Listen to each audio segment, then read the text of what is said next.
Okay, first of all, I want to congratulate Miami. They played a really good football game today, and they deserved the victory.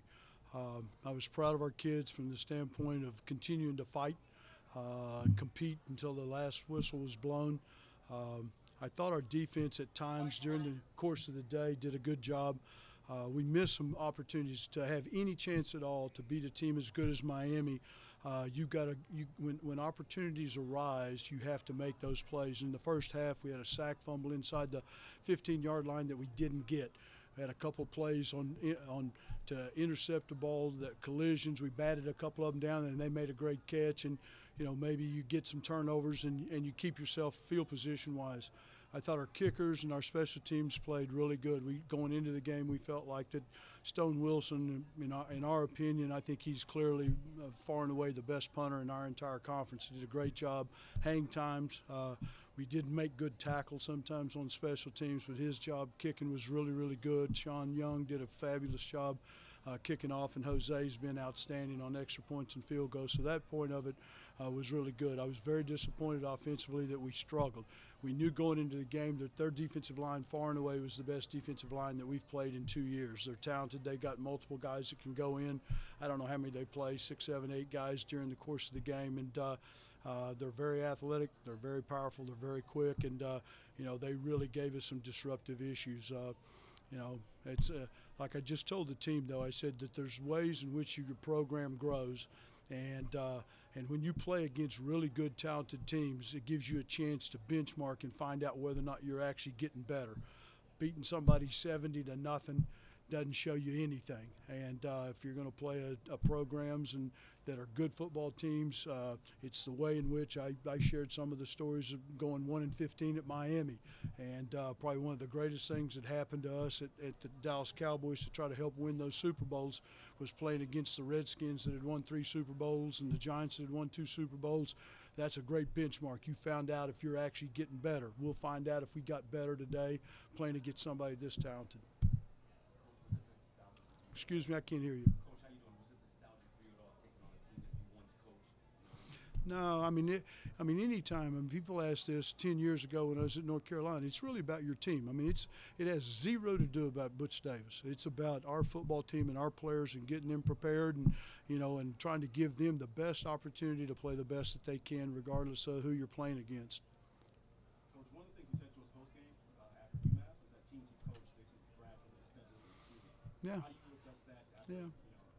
When we watch the film, obviously there's things, during the course of the game you go, you know what, hey, there's a couple of things that we're doing pretty good. We had a couple of 3 and outs on defense that, and we gave up some field position and went out and stopped them and kept them from scoring. And so, those are small little victories, but against a good football team, sometimes those aren't that small. CJ won those 2 touchdowns and Yeah. being able to help along the fourth. What did you see from him since he came Yeah. thoughts on him tonight? We were fortunate. Our football team is unbelievably young. If you look at the roster, the number of sophomores and freshmen and stuff, and CJ having somebody that's a veteran, a 5th-year senior, played at Florida, and you kind of knew last year when he on the scout team, you ask our football players last year on defense, he was outstanding. He gave them fits every single day. He didn't just punch the clock, go through the motion, say, okay, my season's next season. He worked on his craft. So the plays that he made today do not come as a surprise. He's a very, very good receiver, and we're glad to have him. Excuse me, I can't hear you.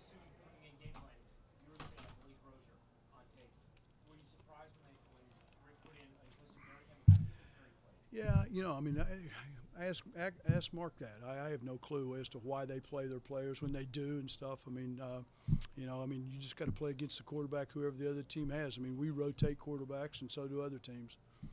Coach, do you like the value that this FIU rivalry, the return of it, that it has for the community? Yeah, it should be. It really should. This should be and I know that there's discussions going on to extend and have either 2 or 4 more games over the next decade or whatever it is and stuff. These kids love competing against each other. Our kids were excited about it, love playing in front of a crowd, love the excitement and all of those things. And obviously, we get the return next year. They come to us. So I think our kids will be excited. And, next year will be year 3, and we'll see if we can get a little bit better. Coach, we've seen some nice moments Excuse me?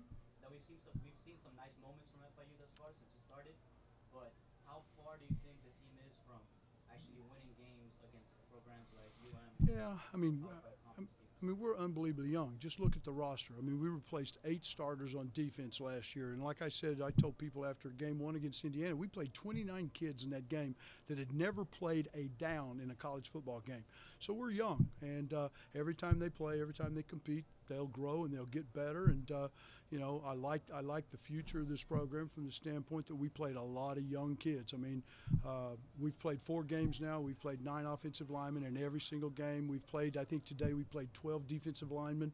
You know, we're rotating a lot of guys, giving guys a chance to grow and to get better. And, you know, it's the only way that you can kind of grow a program. Coach, when we spoke to Sean Darius and Christian Alexander, Maurice Alexander post-game last week, they said that the theme of this game coming into it was to show that they're not the same FIU program. Show Yeah. that this is a different FIU program. How do you kind of take this loss and keep it perspective? Yeah. Kind of The same way, like I just told you, like I told the players, I said I was proud of the fact they competed and they fought. And I think that, you know, anytime you put yourself on film, you're making a statement about your football program, how you compete, how you play, the effort, the energy that you play. You know, do you surrender? Do you keep fighting? And as long as they keep fighting, the future's bright. Anything else? Thanks, guys. All right, guys, thank you.